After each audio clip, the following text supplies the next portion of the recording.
തെരഞ്ഞെടുപ്പിന്റെ പ്രചരണ ചൂടിലാണ് അല്ലേ? എവിടം വരെ എത്തി ഘട്ടം? നമ്മളിപ്പോൾ പരസ്യ പ്രചരണത്തിൻ്റെ 1ാം റൗണ്ട് ഇതോടുകൂടി പൂർത്തീകരിക്കുകയാണ്. പരമാവധി സമ്മതിദായകരെ നേരിട്ട് കണ്ട് വോട്ട് അഭ്യർത്ഥിക്കുക എന്നുള്ളതാണ് നമ്മൾ ലക്ഷ്യം വയ്ക്കുന്നത്. തീർച്ചയായിട്ടും ഈ തെരഞ്ഞെടുപ്പ് രാജ്യത്തിൻ്റെ നിലനിൽപ്പുമായി ബന്ധപ്പെട്ട് വളരെയധികം പ്രാധാന്യമുള്ള ഒരു തെരഞ്ഞെടുപ്പാണ്. ഇന്ത്യ രാജ്യം ഇങ്ങനെ തന്നെ മുന്നോട്ട് പോകണമോ വേണ്ടയോ എന്നുള്ള ഒരു ചോദ്യമാണ് ജനങ്ങളുടെ മനസ്സിലേക്കുള്ളത്, അല്ലെങ്കിൽ ജനങ്ങളുടെ മനസ്സിന് മുന്നിലുള്ളത്. അപ്പോൾ അക്കാര്യത്തിൽ ഐക്യജനാധിപത്യ മുന്നണിക്ക് അനുകൂലമായി വോട്ട് രേഖപ്പെടുത്തേണ്ടതിൻ്റെ ആവശ്യകത പറഞ്ഞ് ബോധ്യപ്പെടുത്തിക്കൊണ്ട് ആണ് ഞങ്ങൾ ഈ തെരഞ്ഞെടുപ്പ് പ്രചരണവുമായി മുന്നോട്ട് പോയിക്കൊണ്ടിരിക്കുന്നത്. സാറേ, ഈ ഒരു തെരഞ്ഞെടുപ്പിൽ ഈ ഒരു ഇടുക്കി മണ്ഡലം മലയോര മേഖലയാണ്, ഒരുപാട് കർഷകരുള്ള മേഖലയാണ്. ഇപ്പോൾ ഒരു വന്യമൃഗ ആക്രമണവുമായി ബന്ധപ്പെട്ട് കർഷകർ ഒരുപാട് ആശങ്കയിലാണ്. ആ സമയത്ത് നമ്മുടെ ഇലക്ഷൻ നടക്കുന്നതും ഈ മണ്ഡലത്തിൽ ഒരുപാട് പങ്കുവെച്ചതും ഈ ആശങ്കയാണ്. ഈ ഒരു വിഷയത്തിൽ സാറിൻ്റെ നിലപാടാണ്? വന്യമൃഗശല്യം ഈ വിഷയത്തിൽ എന്നെ സംബന്ധിച്ചിടത്തോളം ഞാൻ പാർലമെൻറ്റിൽ ഏറ്റവും കൂടുതൽ ഉന്നയിച്ച സബ്മിഷൻ വന്യജീവി ആക്രമണത്തെക്കുറിച്ചാണ്. അപ്പം ഞാൻ പാർലമെൻറ്റിൽ 91 പ്രസംഗങ്ങളാണ് ചെയ്തിട്ടുള്ളത്. അതിൽ 8 എണ്ണം ഈ വിഷയത്തിൽ മാത്രമായിരുന്നു. ബാക്കി എല്ലാ വിഷയവും ചേർത്താണ് ബാക്കിയെല്ലാം വന്നിട്ടുള്ളത്. അപ്പോൾ ഈ കാര്യത്തിൽ ഈ നാട് നേരിടുന്ന പ്രതിസന്ധി നേരിട്ട് കണ്ടറിയാൻ എനിക്ക് പല അവസരങ്ങളുണ്ടായിട്ടുണ്ട്. ഇത് പരിഹരിക്കണമെങ്കിൽ സർക്കാർ ഇടപെടാതെ നടക്കത്തില്ല. ഇപ്പോൾ പ്രാഥമികമായി ജനങ്ങളുടെ ജീവനും സ്വത്തും സംരക്ഷിക്കാൻ ബാധ്യതയുള്ളത് സംസ്ഥാന ഗവൺമെൻറ്റിനാണ്. അപ്പോൾ അതിനനുസരിച്ച് പ്രതിരോധ പ്രവർത്തനങ്ങൾ ഏർപ്പെടുത്താൻ സ്റ്റേറ്റ് ഗവൺമെൻറ്റിന് അധികാരമുണ്ട്. അവരത് ചെയ്യുന്നില്ല. അപ്പോൾ നല്ല നല്ല പദ്ധതികൾ ധാരാളമുണ്ട്. മറ്റ് സംസ്ഥാനങ്ങളെ ഒക്കെ മാതൃകയാക്കിക്കൊണ്ട് ട്രെഞ്ച് കുഴിക്കേണ്ടടുത്ത് ട്രെഞ്ച് കുഴിക്കാനും, ഇനി അതല്ലെങ്കിൽ സോളാർ വേലിക്ക് പകരം ക്രാഷ് ഗാർഡ് ഫെൻസിങ് ചെയ്യാനും മതിൽ കെട്ടാനും ഒക്കെ തന്നെ സംസ്ഥാന ഗവൺമെൻറ്റിന് അധികാരമുണ്ട്, അവസരമുണ്ട്. പക്ഷെ അവർ പ്രയോജനപ്പെടുത്താത്തിടത്താണ് ഈ പറയപ്പെടുന്നത് പോലെ ഇത്രയും രൂക്ഷമായ അതിക്രമങ്ങൾ ഉണ്ടാകുന്നത്. നമ്മൾ മനസ്സിലാക്കേണ്ട ഒരു പ്രധാനപ്പെട്ട കാര്യം, ഈ വന്യമൃഗശല്യം ഏറ്റവും രൂക്ഷമായിട്ടുള്ളത് 3-4 ജില്ലകളിൽ മാത്രമാണ്. ഇപ്പോൾ ഇടുക്കി, വയനാട്, പത്തനംതിട്ട, പാലക്കാട് ഇങ്ങനെയുള്ള ഒരു പ്രധാനപ്പെട്ട മലയോര കേന്ദ്രങ്ങളിലാണ് ഈ വിഷയം ഏറ്റവും രൂക്ഷമായിട്ടുള്ളത്. അതിൽ തന്നെ ഏറ്റവും പ്രധാനപ്പെട്ട കേന്ദ്രങ്ങളുണ്ട്. ആ കേന്ദ്രങ്ങൾ ഐഡൻറ്റിഫൈ ചെയ്ത് നല്ല നല്ല പദ്ധതികൾ അവതരിപ്പിച്ചാൽ ഈ പ്രശ്നം കുറേയൊക്കെ പരിഹരിക്കാം. എൻ്റെ മുന്നിൽ എനിക്ക് പറയാൻ പറ്റുന്നൊരു കാര്യം, ബഹുമാനപ്പെട്ട ഉമ്മൻചാണ്ടി സാർ മുഖ്യമന്ത്രിയായിരുന്ന കാലഘട്ടത്തിൽ മാങ്കുളം പഞ്ചായത്തിൽ ക്രാഷ് ഗാർഡ് ഫെൻസിങ് ചെയ്തു. ആ മാങ്കുളം പഞ്ചായത്തിൽ ഇപ്പോൾ കാട്ടാന ആക്രമണം കുറവാണ്. അതൊരു ചെറിയ കാര്യമല്ല. അപ്പോൾ കാട്ടാനയുടെ ആക്രമണത്തെ ഒരു പരിധിവരെ പ്രതിരോധിക്കാൻ ആ ക്രാഷ് ഗാർഡ് ഫെൻസിങ് കൊണ്ട് കഴിയുന്നുണ്ട്. പക്ഷേ അതിന് പണം മുടക്കണം. ഇപ്പം നമ്മുടെ സംസ്ഥാന ഗവൺമെൻറ് ഏറ്റവും കുറച്ച് പൈസ മാത്രമാണ് ഈ കാര്യത്തിന് വേണ്ടി ചെലവഴിക്കുന്നത്. അപ്പം അതിൻ്റെ പേരിലാണ് ഇത്രയും രൂക്ഷമായ വിഷയം ഉണ്ടായിട്ടുള്ളത്. പിന്നെ ഈ ആനകളെയും അതുപോലെ മറ്റ് ക്രൂരമായ മൃഗങ്ങളെയും ഒക്കെ വേണമെങ്കിൽ വെടിവെച്ച് കൊല്ലാനുള്ള അധികാരമുണ്ട്. പക്ഷേ സ്റ്റേറ്റ് ഗവൺമെൻറ് പോളിസി ഡിസിഷൻ എടുക്കണം, ഉദ്യോഗസ്ഥർക്ക് ആ മെസ്സേജ് കൊടുക്കണം, റിപ്പോർട്ട് തയ്യാറാക്കണം. ഇതിനൊക്കെ അവർ മടി കാണിക്കുകയാണ്. പിന്നെ രണ്ടാമത്തെ കാര്യം, കേന്ദ്ര സർക്കാരിനെ സംബന്ധിച്ച് ചെയ്യേണ്ടതായിട്ടുള്ളൊരു കാര്യം, ഇതിൻ്റെ വനത്തിൻ്റെ ക്യാരിയിങ് കപ്പാസിറ്റിക്ക് അനുസരിച്ച് എണ്ണം നിയന്ത്രിച്ച് നിർത്താൻ വേണ്ടിയതായ ഒരു നിയമ ഭേദഗതി കൊണ്ടുവരണം. ഞാൻ പാർലമെൻറ്റിൽ ആ വിഷയം വളരെ ശക്തമായി ഉന്നയിച്ച ആളാണ്. പക്ഷേ കേന്ദ്ര സർക്കാർ അതിന് ഇതുവരെ തയ്യാറായിട്ടില്ല.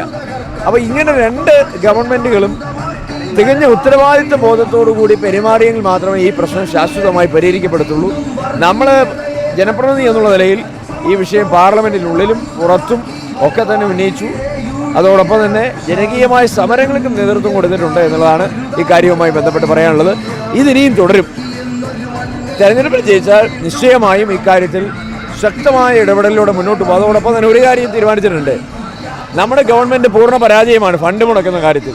അതുകൊണ്ട് MP ഫണ്ടിൻ്റെ ഒരു നിശ്ചിത ശതമാനം പ്രധാനപ്പെട്ട വന്യജീവി ആക്രമണം ഉണ്ടാകുന്ന ഭാഗങ്ങളിൽ 50% MP ഫണ്ടും ഈ പ്രതിരോധ പ്രവർത്തനങ്ങൾക്ക് വേണ്ടി മാറ്റിവെക്കാനും തീരുമാനിച്ചിട്ടുണ്ട്. സാറേ, മറ്റൊരു കാര്യം, നമ്മൾ ഇടുക്കി ലോക്സഭാ മണ്ഡലം വളരെ വിശാലമായൊരു മണ്ഡലമാണ്. ഇടുക്കി ജില്ല കേരളത്തിലെ 2ാമത്തെ ജില്ലയാണ്. ഇതിനനുസരിച്ച് ഈ കാന്തല്ലൂർ, മറയൂർ പ്രദേശം ഈ പടിഞ്ഞാററ്റത്ത് കിടക്കുന്നതാണ്. പക്ഷെ അവിടുത്തെ ചില ജനങ്ങൾ ഹോസ്പിറ്റലില്ല, റോഡുകളുടെ വികസനം ഇല്ല. അതുകൊണ്ട് തന്നെ അവിടുത്തെ ജനങ്ങൾ കുടിവെള്ളക്ഷാമം ഒരുപാട് വരുന്നു. അതോടൊപ്പം തന്നെ കോതമംഗലം മേഖലയിലെ കല്ലേലിമേട് എന്ന് പറയുന്ന ഗ്രാമത്തിൽ കറണ്ട് ഇല്ല, അവിടെ റേഞ്ച് ഇല്ലാത്ത അവസ്ഥ, അവർക്ക് കറണ്ട് കിട്ടിയിട്ടില്ല, പാലമില്ല. അപ്പം അങ്ങനെ പല മേഖലയിലും ഉള്ള ഒരു ഇത്. ഈ ഒരു മേഖലയിൽ എന്ത് രീതിയിലാണ്? എന്നെ സംബന്ധിച്ചിടത്തോളം ഈ കഴിഞ്ഞ 5 വർഷക്കാലം ഇതുപോലെയുള്ള ഏറ്റവും ഒറ്റപ്പെട്ട പ്രദേശങ്ങളിൽ സൗകര്യങ്ങൾ എത്തിക്കുന്നതിന് വേണ്ടിയിട്ടാണ് ഞാൻ പ്രധാനമായും ശ്രദ്ധിച്ചിട്ടുള്ളത്. അതിൽ ഏറ്റവും പ്രധാനപ്പെട്ട ഒരു ചോദ്യം താങ്കൾ ചോദിച്ചതിൽ മൊബൈൽ റേഞ്ച്, ഈ കല്ലേലിമേടിൽ ഉൾപ്പെടെ മൊബൈൽ റേഞ്ച് സ്ഥാപിക്കുന്നതിന് വേണ്ടിയിട്ടുള്ള അല്ലെങ്കിൽ അത് ഉണ്ടാക്കിയെടുക്കുന്നതിന് വേണ്ടിയിട്ടുള്ള മൊബൈൽ ടവർ 90 മൊബൈൽ ടവറാണ് നമ്മുടെ പാർലമെൻറ്റ് മണ്ഡലത്തിൽ അനുവദിച്ചിട്ടുള്ളത്. അതിലൊന്ന് കല്ലേലിമേടാണ്. കല്ലേലിമേടിൽ അവിടെ സ്ഥലം അനുവദിച്ചു, പക്ഷേ ഫോറസ്റ്റ് ഡിപ്പാർട്ട്മെൻറ്റ് ക്ലിയറൻസ് കിട്ടാത്തതിൻ്റെ പേരിലുള്ള ഒരു സാങ്കേതിക പ്രശ്നം മാത്രമേ ഉള്ളൂ. അത് പരിഹരിച്ചാൽ കല്ലേലിമേടിലും ആവും. 90 മൊബൈൽ ടവറുകൾ നമ്മുടെ ആദിവാസി മേഖലകളിലും തോട്ടം മേഖലകളിലും USO ഫണ്ടിൽ നിന്നും, യൂണിവേഴ്സൽ സർവീസ് ഒബ്ലിഗേഷൻ ഫണ്ടിൽ നിന്നും അനുവദിപ്പിച്ച് ഏതാണ്ട് 91 കോടി രൂപയുടെ വലിയ പ്രോജക്റ്റാണ് അതുമായി ബന്ധപ്പെട്ട് നടപ്പിലാക്കിക്കൊണ്ടിരിക്കുന്നത്. അപ്പോൾ ഒറ്റപ്പെട്ട മേഖലകളിൽ സൗകര്യങ്ങൾ എത്തിക്കുന്നതിന് വേണ്ടി പരമാവധി ഞാൻ പരിശ്രമിച്ചിട്ടുണ്ട്. രണ്ടാമത്തെ കാര്യം, റോഡ് വികസനവുമായി ബന്ധപ്പെട്ട് ദേശീയപാത അതിൻ്റെ ചരിത്രത്തിലെ ഏറ്റവും വലിയ വികസനത്തിലേക്ക് കടന്നു. ഇപ്പോൾ NH85 കൊച്ചി മുതൽ മൂന്നാർ വരെ അത് അതിൻ്റെ നിർമ്മാണ പ്രവർത്തനം പുരോഗമിച്ചുകൊണ്ടിരിക്കുകയാണ്.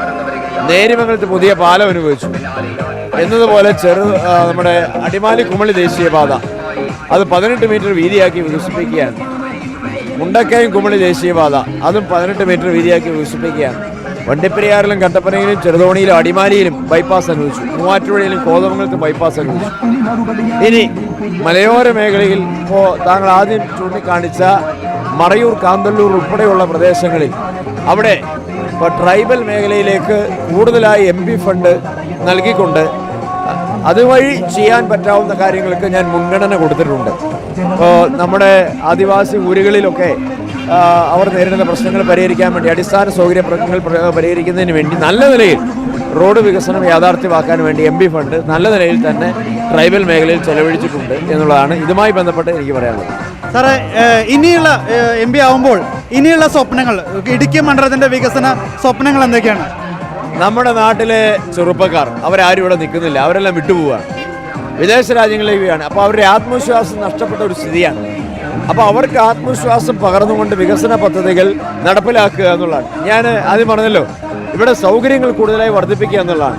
അപ്പോൾ ഈ മൊബൈൽ ടവറിൻ്റെ സ്ഥാപനം അത് ആ രീതിയിലാണ് കാണുന്നത്. ഇപ്പോൾ ഇന്നത്തെ കാലഘട്ടത്തിൽ 5Gയുടെ കാലഘട്ടത്തിൽ ഒരു കോള് പോലും വിളിക്കാൻ പറ്റാത്ത ധാരാളം പ്രദേശങ്ങൾ നമ്മുടെ നാട്ടിലുണ്ടായിരുന്നു. ജൂൺ മാസം 30 സമ്പൂർണ്ണമായി മൊബൈൽ കവറേജുള്ള, അത് 4G കണക്ഷനുള്ള ഒരു പാർലമെൻറ്റ് മണ്ഡലമായി ഇടുക്കി മാറും. എന്നതുപോലെ അടിസ്ഥാന സൗകര്യ വികസന രംഗത്ത് ദേശീയപാത വികസനം അത് നല്ല നിലയിൽ തന്നെ മുന്നോട്ട് പോയിക്കൊണ്ടിരിക്കുകയാണ്. അതോടൊപ്പം തന്നെ തൊഴിലാളികളുമായി ബന്ധപ്പെട്ട് നമ്മുടെ തോട്ടം മേഖലയിലെ തൊഴിലാളികൾ ഉൾപ്പെടെ ESI ബെനിഫിറ്റ് ഉള്ളവരായി മാറാൻ പോവുകയാണ്. അപ്പോൾ കട്ടപ്പനയിൽ 100 ബെഡ് ESI ആശുപത്രി അനുവദിച്ചു, 150 കോടി രൂപ അനുവദിച്ചു. അതിൻ്റെ ടെൻഡർ നടപടികൾ പൂർത്തീകരിച്ചു. ഇനി അതിൻ്റെ പണി പൂർത്തീകരിക്കണം. തൊടുപുഴയിൽ രണ്ടാമതൊരു കേന്ദ്രീയ വിദ്യാലയം അനുവദിച്ച്, അല്ലെങ്കിൽ അതിൻ്റെ സ്ഥലമെടുപ്പ് ഉൾപ്പെടെ പൂർത്തീകരിച്ച് അന്തിമ അനുമതിക്ക് വേണ്ടി കാത്തു നിൽക്കുകയാണ്. അപ്പോൾ അത് ഉൾപ്പെടെയുള്ള അങ്ങനെ വിദ്യാഭ്യാസ രംഗത്ത് ഹോസ്പിറ്റൽ സൗകര്യങ്ങൾ ഉണ്ടാക്കുന്ന കാര്യങ്ങൾ, അത് അടിസ്ഥാന വർഗം എന്ന് പറയപ്പെടുന്ന, അല്ലെങ്കിൽ എല്ലാ തരത്തിലും തൊഴിലാളികൾ, സൗകര്യം കുറവുള്ള ആളുകൾ, അവർക്ക് ഹോസ്പിറ്റൽ സൗകര്യങ്ങൾ, നല്ല ചികിത്സ ലഭ്യമാക്കുന്ന തരത്തിലുള്ള പദ്ധതികൾ. അതോടൊപ്പം തന്നെ വിദ്യാഭ്യാസപരമായ പരിമിതി, ആദിവാസി മേഖലയിൽ ഇടമലക്കുടിയിൽ ഒരു സ്കൂൾ അനുവദിച്ച് ആ സ്കൂൾ കെട്ടിടം നമ്മൾ പണി പൂർത്തീകരിച്ചു. CSR ഫണ്ട് മുടക്കിയാണ് കൊച്ചിൻ ഷിപ്പ്യാർഡിൻ്റെ. അതോടൊപ്പം തന്നെ സംസ്ഥാന രാഷ്ട്രീയ രംഗത്ത് ഇടുക്കി ജില്ലയ്ക്കെതിരെ യുദ്ധപ്രഖ്യാപനം നടത്തിയ ഒരു ഗവൺമെൻറ്റാണ്. ഏതാണ്ട് 35 കരിനിയമങ്ങളാണ് ഇടുക്കി ജില്ലയ്ക്കെതിരെ ഈ ഗവൺമെൻറ് ഇറക്കിയത്. അപ്പോൾ ആ ഒരു തരത്തിൽ ഈ ജില്ലയെ ദ്രോഹിച്ച ഗവൺമെൻറ്റിനെതിരായിട്ടുള്ള ഒരു പ്രതിഷേധം ഇടുക്കിയിലെമ്പാടുമുണ്ട്. താങ്കളിവിടെ ആദ്യം സൂചിപ്പിച്ച വന്യജീവി പ്രശ്നം ഉൾപ്പെടെയുള്ള കാര്യങ്ങൾ അതിന് അകത്ത് വരുന്ന വിഷയങ്ങളാണ്. അപ്പോൾ സംസ്ഥാന ഗവൺമെൻറ്റിനെതിരായ അതിശക്തമായ ജനവികാരം, അഴിമതിയല്ലാതെ മറ്റൊന്നും ഈ ഗവൺമെൻറ്റിൻ്റെ അജണ്ടയിലില്ല. അപ്പോൾ ആ ഒരു തരത്തിൽ ഇടത് ഗവൺമെൻറ്റിനെതിരായിട്ടുള്ള ശക്തമായ പ്രതിഷേധം നാട്ടിലെല്ലായിടത്തും ഉണ്ടാകും. അതോടൊപ്പം കഴിഞ്ഞ കാലങ്ങളിൽ ഞാൻ ചെയ്തിട്ടുള്ള വികസന പദ്ധതികൾക്കൊക്കെ ഒരു അംഗീകാരം എന്നുള്ള നിലയിൽ കൂടി ജനങ്ങൾ അനുകൂലമായ ഒരു പ്രതികരണം നടത്തുമെന്നുള്ള ഉറച്ച പ്രതീക്ഷയിലാണ് ഇപ്പോഴുള്ളത്.